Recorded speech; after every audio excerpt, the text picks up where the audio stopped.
Baik, mari kita tunduk kepala, kita akan masuk dalam doa. Bapa kami dalam surga, kami bersyukur untuk hari ini Engkau mengumpulkan kami sehingga kami boleh bersama-sama berkumpul untuk belajar dari firman-Mu. Kami berdoa kiranya Engkau sendiri yang menolong kami, mengarahkan kami supaya apa yang kami baca dan kami dengar itu berguna bagi kami dan menolong kami untuk hidup lebih dekat kepadamu. Terima kasih Bapa, dengar doa kami. Di dalam nama Tuhan Yesus kami berdoa. Amin. Oke, hari ini saya ingin mengajak kita untuk membaca dari satu bagian yang kita mungkin sudah kenal dengan baik sekali, yaitu dari kitab Matius. Ya, Matius pasal yang kedua. Saya mengajak kita untuk membaca dari ayat 1 sampai dengan ayat yang ke-12. Ya, ini cerita yang kita semua sudah familiar dengan baik sekali. Tapi kita coba pikirkan kembali dan coba kita mungkin lihat dari sesuatu yang saya pikir barangkali kita belum betul-betul pikirkan. Ya, Matius pasal yang kedua, mulai dari ayat 1 sampai dengan ayat yang ke-12. Saya bacakan ya. Sesudah Yesus dilahirkan di Bethlehem di tanah Yudea pada zaman Raja Herodes, datanglah orang-orang Majus dari timur ke Yerusalem dan bertanya-tanya, di manakah dia, raja orang Yahudi yang baru dilahirkan itu? Kami telah melihat bintangnya di timur dan kami datang untuk menyembah dia. Ketika Raja Herodes mendengar hal itu, terkejutlah ia beserta seluruh Yerusalem. Maka dikumpulkannya semua imam kepala dan ahli Taurat bangsa Yahudi, lalu dimintanya keterangan dari mereka di mana Mesias akan dilahirkan. Mereka berkata kepadanya, di Bethlehem di tanah Yudea, karena demikianlah ada tertulis dalam kitab Nabi, dan engkau Bethlehem, tanah Yehuda, engkau sekali-kali bukanlah yang terkecil di antara mereka yang memerintah Yehuda, karena daripadamu lah akan bangkit seorang pemimpin yang akan menggembalakan umatku Israel. Lalu dengan diam-diam Herodes memanggil orang-orang Majus itu dan dengan teliti bertanya kepada mereka, bila mana bintang itu nampak? Kemudian ia menyuruh mereka ke Bethlehem, katanya, pergi dan selidikilah dengan seksama hal-hal mengenai anak itu, dan segera sesudah kamu menemukan dia, kabarkanlah kepadaku, supaya aku pun datang untuk menyembah dia.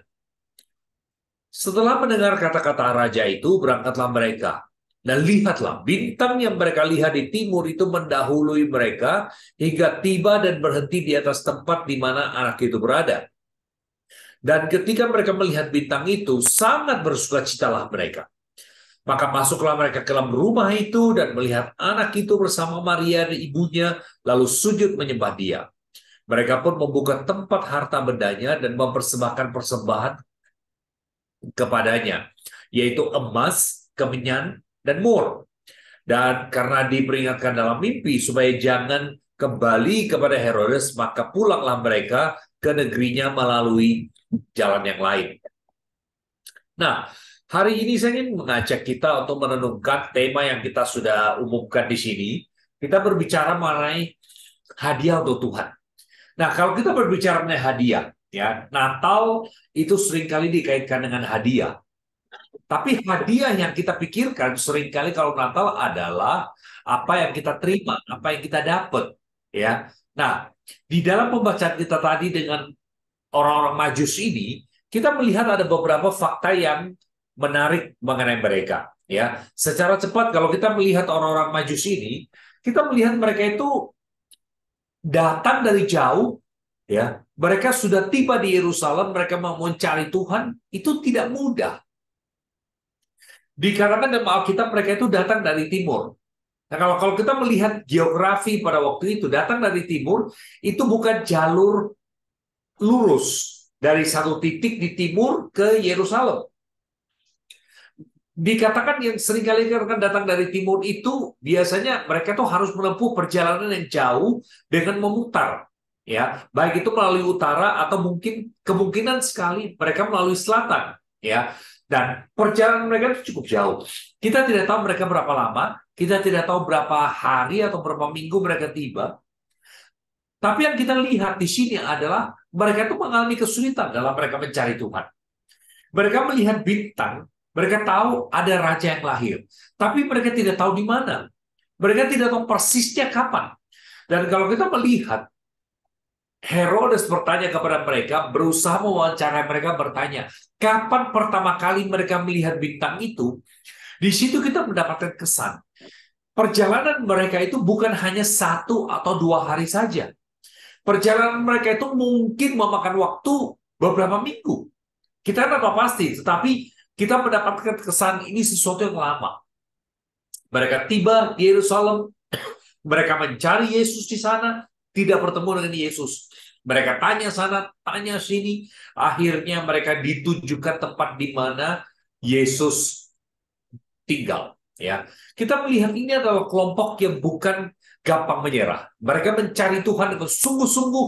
Mereka mencari Tuhan Yesus dengan gigih, dengan tidak pantang mundur. Ya, mereka tidak akan mundur. Mereka akan terus berusaha sampai akhirnya mereka berhasil bertemu dengan Yesus.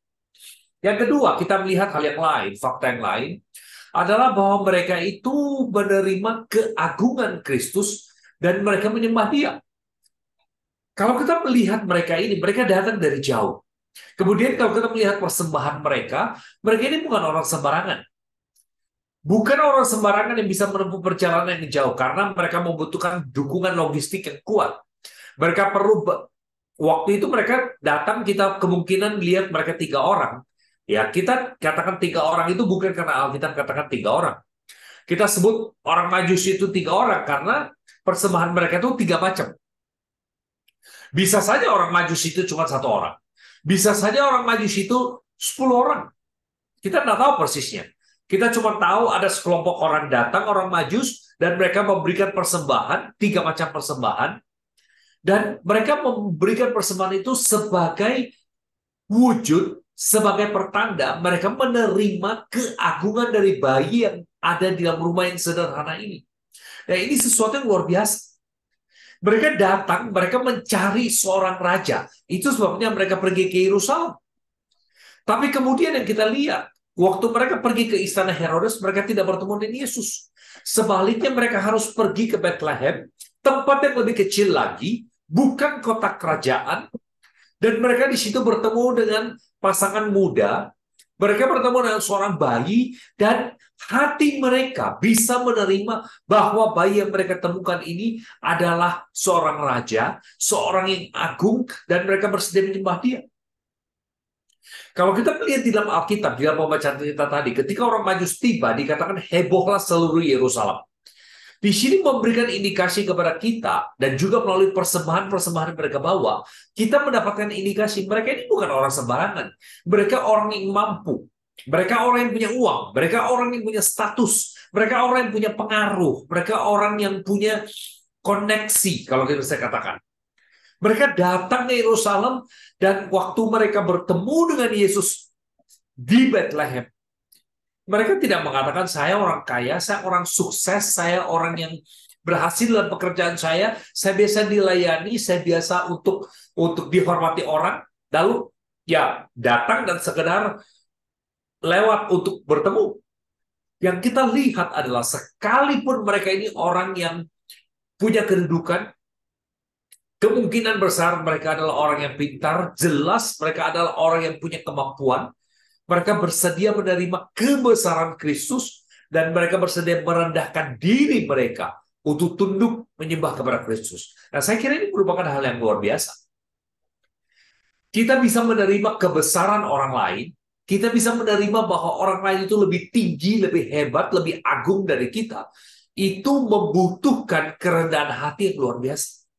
Ya, jadi bukan sesuatu yang sederhana. Kalau kita melihat orang Majus ini, mereka bersedia menerima keagungan Kristus, mereka bersedia untuk menyembah Dia.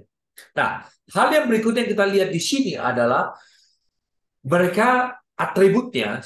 Kalau tadi gamenya kita itu adalah 3 atribut, ini adalah atribut yang ketiga dari mereka.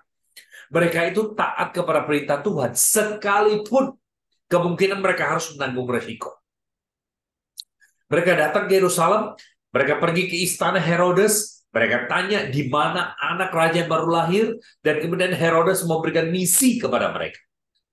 Tetapi Ketika malaikat Tuhan memberitahukan pada mereka jangan kembali kepada Herodes, mereka taat. Nah, kita semua tahu ya, menaati perintah dari orang yang berotoritas itu sesuatu yang penting sekali. Apalagi pada zaman itu, Herodes terkenal sebagai seorang yang kejam sekali, yang berusaha menghindarkan saingan dan dengan cara yang dia membunuh. Orang-orang yang kemungkinan menjadi saingan dia itu semua dibasmi, semua disingkirkan. Di dalam pembacaan kita tadi, kita masih belum sampai ke sana, tapi kita semua tahu bahwa di belakangnya ada cerita ketika orang-orang Majus ini tidak kembali kepada Herodes, Herodes marah dan akibatnya apa? Dia membunuh anak-anak yang ada di bawah 2 tahun. Seorang yang kejam sekali. Nah, orang Majus ini mereka harusnya tahu resiko yang mereka hadapi ketika mereka membangkang, ketika mereka melawan perintah dari Herodes. Ada resiko yang kemungkinan besar mereka harus tanggung. Tapi mereka bersedia.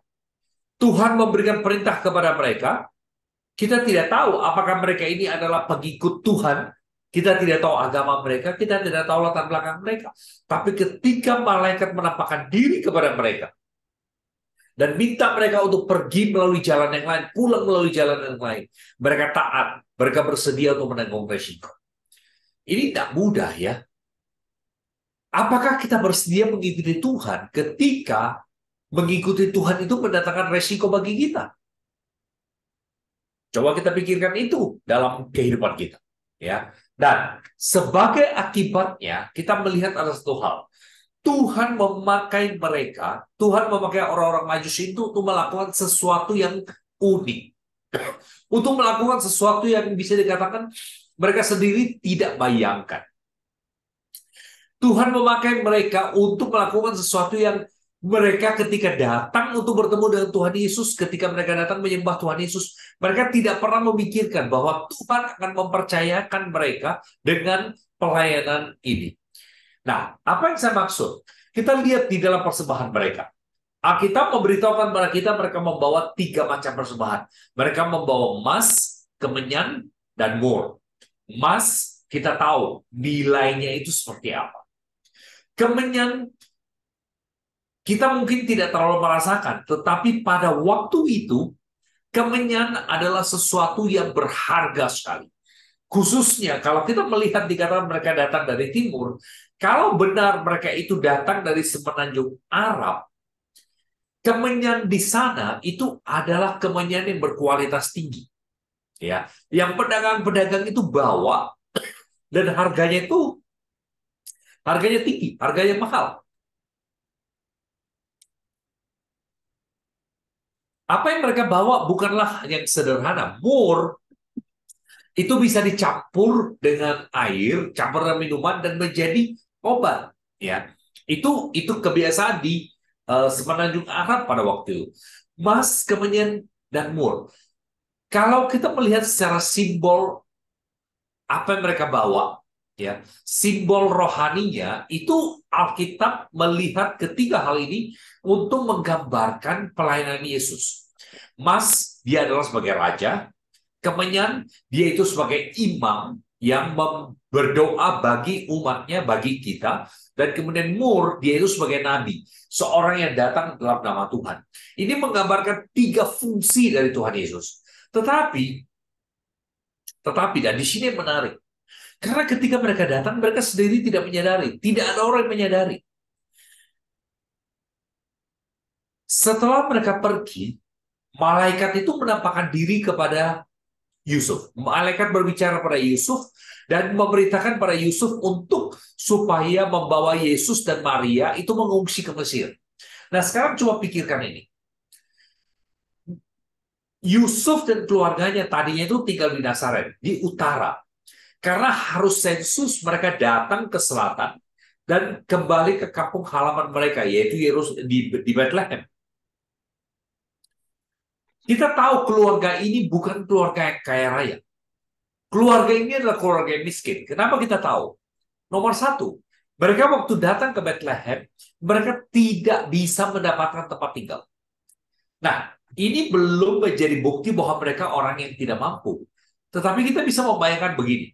Kalau semua orang pulang kampung, istilah kita sekarang, penginapan itu adalah high season, mahal. Tidak mudah bagi mereka. Kalau mereka tidak punya kemampuan, tidak bisa membayar lebih, tidak mudah bagi mereka untuk bisa mendapatkan tempat tinggal. Yang kedua, ini indikasi yang lebih kuat bahwa mereka ini dari keluarga yang tidak mampu. Ketika Yesus dipersembahkan, kita melihat bahwa kedua orang tuanya itu mempersembahkan burung. Ini disebut sebagai persembahan orang miskin. Ya, ini memberitahukan kepada kita, keluarga Yusuf dan Maria ini bukan keluarga yang kaya. Mereka datang ke Bethlehem, mereka berharap tinggal di Bethlehem untuk sementara waktu, dan setelah itu kembali ke Nazaret, tempat di mana Yusuf itu bisa bekerja sebagai tukang kayu. Nah, tukang kayu zaman sekarang mungkin masih bisa jalan sana, jalan sini ke tempat lain. Itu pun tidak mudah. Karena kenapa? Tanya Ibu Shani. Pekerjaan untuk mengerjakan kayu itu membutuhkan peralatan-peralatan khusus yang tidak gampang untuk dibawa-bawa. Nah, sekarang bayangkan Yusuf pada waktu itu. Saya punya feeling Yusuf dalam perjalanan pada waktu itu, dia tidak bisa bekerja. Dia tidak bisa mendapatkan penghasilan. Dia tidak bisa mendapatkan nafkah untuk mendukung keluarganya. Dia hidup di Bethlehem itu secukupnya, pas-pasan untuk supaya setelah waktunya tiba dia bisa membawa Yesus kembali ke Nazaret di mana dia bisa melanjutkan untuk bekerja. Tetapi sekarang malaikat memberitahukan pada Yusuf dia harus membawa bahkan keluarganya ke luar negeri, mengungsi ke luar negeri. Bayangkan biaya yang harus dipersiapkan. Bayangkan beban ekonomi terhadap keluarga ini. Alkitab tidak memberitahukan berapa lama mereka akan tinggal di Mesir. Cuma dikatakan mereka tinggal di sana sampai saat mereka disuruh pulang, disuruh kembali, baru mereka pulang. Emas, kemenyan, dan mur. Emas itu adalah sesuatu yang bernilai uang di mana-mana. Kemenyan itu adalah untuk ibadah. Orang Mesir sangat menghargai kemenyan sebagai bagian dari ibadah mereka. Sama seperti orang Israel. Tetapi ada satu lagi yang sangat berharga bagi orang Mesir. Mur. Mur itu adalah sesuatu yang bisa dikatakan dalam keluarga Mesir. Mereka selalu simpan untuk diri mereka. Karena kenapa? Karena ini dipakai untuk mumi. Dipakai untuk pembalseman jenazah. Dipakai untuk mempersiapkan orang yang mati. Dengan kata lain, setiap orang di Mesir itu membutuhkan mur. Emas, kemenyan, dan mur. 3 barang yang dibawa oleh orang Majus dan diberikan kepada sebagai hadiah kepada Yusuf dan Maria. Tanpa mereka ketahui. Tanpa Yusuf dan Maria ketahui. Tuhan sudah membekali mereka, mempersiapkan mereka dengan bekal untuk ketika mereka melarikan diri, pindah ke Yerusalem, pindah ke Mesir. Tuhan sudah mempersiapkan diri untuk mereka, bahwa mereka tidak akan kekurangan. Saudara lihat, luar biasanya Tuhan. Orang Majus itu membawa persembahan. Dan Tuhan memakai persembahan ini, mempersiapkan mereka untuk pindah ke Mesir. Bayangkan tanpa emas, tanpa kemenyan, tanpa mur, keluarga Yusuf di Mesir itu mau menjadi seperti apa? Tapi Tuhan sudah lebih dahulu mempersiapkan, memberikan pada mereka. Sekarang mereka bisa pergi ke Mesir. Dan Yusuf bisa lebih tenang karena kenapa? Dia punya bekal. Nah, beberapa hal yang kita pelajari di sini. Yang saya harap menjadi pelajaran Natal bagi kita. Nomor 1, apa yang kita perbuat itu dapat dipakai Tuhan untuk memberkati orang lain. Dengan kata lain, jangan sungkan-sungkan untuk berbuat baik. Jangan banyak perhitungan ketika kita melakukan sesuatu untuk orang lain.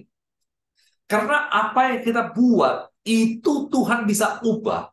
Atau bukan bilang Tuhan ubah, tetapi tanpa kita ketahui apa yang kita perbuat, itu berdampak positif kepada orang lain.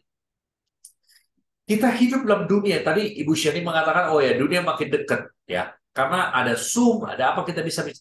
Tetapi kita tidak tahu apa yang ada dalam hati orang lain. Kita tidak tahu apa yang dirasakan, kita tidak tahu apa yang menjadi pergumulan orang, kita tidak tahu apa yang menjadi beban orang. Tetapi ketika kita ada kesempatan diberikan oleh Tuhan untuk kita bisa berbuat baik kepada orang lain, mungkin kasih makan. Mungkin saja orang yang kita ketemui ini sudah berada pada titik terakhir di mana kalau dia tidak mendapatkan makanan, dia akan mati. Mungkin menyapa orang, berbuat baik kepada orang, menunjukkan keramah tamahan.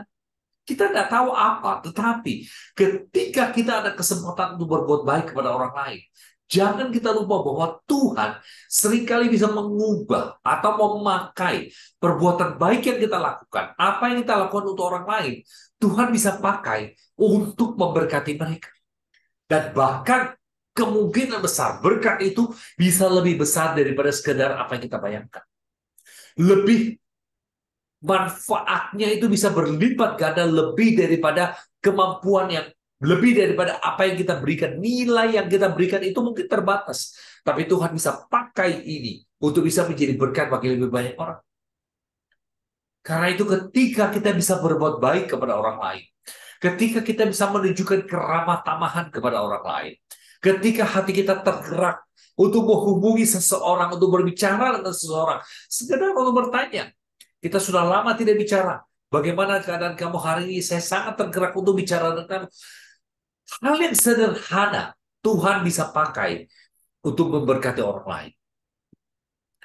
Yang kedua, kita tidak perlu khawatir dalam menaati perintah Tuhan. Ketika kita tahu ini adalah kehendak Tuhan, ketika kita tahu bahwa apa yang kita lakukan ini sejalan dengan jalan yang Tuhan inginkan bagi kita, kita tidak perlu takut. Karena kenapa? Karena kita tahu kalaupun kita tidak melihat jalan itu terbuka, Tuhan sudah membuka jalan. Kita cuma belum bisa lihat. Yusuf dan Maria, saudara lihat dalam urutan-urutan percakapannya. Setelah orang Majus itu, waktu orang Majus datang, mereka memberitahukan mengenai pekerjaan Tuhan. Dan dikatakan di situ mereka mendengar mengenai apa yang dikatakan oleh orang Majus. Dan mereka itu tercengang-cengang, mereka itu terheran-heran. Tetapi sesudah itu, ketika mereka sudah pergi, mereka membuka apa hadiah yang dibawa oleh orang Majus itu. Mereka masih begitu terpesona dengan harta yang mereka punya. Sesudah itu baru Tuhan berbicara kepada mereka melalui malaikat mengatakan engkau harus pindah ke Mesir. Saya bayangkan waktu itu Yusuf mengatakan Tuhan, sekarang saya mengerti kenapa engkau memberikan barang ini kepada saya. Kenapa engkau memberikan harta ini kepada keluarga kami. Untuk mempersiapkan mereka. Untuk pergi ke Mesir, untuk tinggal di sana. Mereka bisa jual barang-barang itu. Nah, saudara-saudara dikasih Tuhan. Ketika Tuhan memanggil kita melakukan sesuatu, jangan khawatir. Karena Tuhan akan membuka jalan. Kalau dia belum membuka jalan untuk kita, dia akan membuka jalan. Jangan beragu ketika kita harus berbuat baik. Karena perbuatan baik kita itu bisa menjadi berkat bagi orang lain. Melalui apa yang kita lakukan, hidup orang itu bisa disentuh. Melalui apa yang kita lakukan, kehidupan orang lain itu bisa berubah. Kehidupan orang lain itu bisa menjadi lebih baik. Nah, Natal tahun ini, saya mengajak kita untuk memikirkan mengenai tema ini. Apa yang kita bisa berikan kepada Tuhan? Orang Majus memberikan emas, kemenyan, dan mur. Dan Tuhan kemudian memakai ini untuk bisa menjadi berkat bagi orang lain. Nah, tahun ini, Natal ini, barangkali bagus kalau kita datang kepada Tuhan dan bertanya kepada Tuhan, Tuhan, apa yang saya bisa berikan kepadamu yang engkau akan pakai untuk bisa menjadi berkat bagi orang lain? Natal tahun ini barangkali kita perlu dengan sungguh-sungguh berdoa, minta Tuhan menjadikan kita itu sebagai saluran berkat, sebagai alat dalam tangan Tuhan, supaya kita tuh bisa menyentuh kehidupan orang banyak. Kita tidak tahu apa yang kita punya, platform yang kita punya, posisi yang kita punya, barang yang kita punya, itu bukan cuma milik kita. Tapi ketika kita serahkan itu kepada Tuhan, koneksi kita, network kita, kemampuan kita, harta kita, talenta kita, apapun yang kita punya, ketika kita berikan kepada Tuhan, karena Tuhan ini engkau punya. Saya berikan padamu, saya persembahkan padamu. Tuhan katakan, saya akan pakai itu untuk orang-orang lain yang membutuhkan. Saya akan pakai itu untuk bisa menjadi berkat bagi orang lain. Pertanyaan saya kepada kita tahun ini, saudara-saudara, adalah apa hadiah yang kita bisa berikan pada Tuhan? Orang Majus memberikan emas, kemenyan, dan mur. Dan Tuhan pakai itu menjadi berkat bagi orang lain. Apa yang kita bisa berikan kepada Tuhan? Saya yakin apapun yang kita berikan kepada Tuhan, ketika kita berikan dengan sungguh-sungguh sama seperti orang Majus, Tuhan akan memakai itu untuk bisa menjadi berkat bagi orang lain. Mari kita berdoa, saudara. Bapa kami dalam surga, kami bersyukur.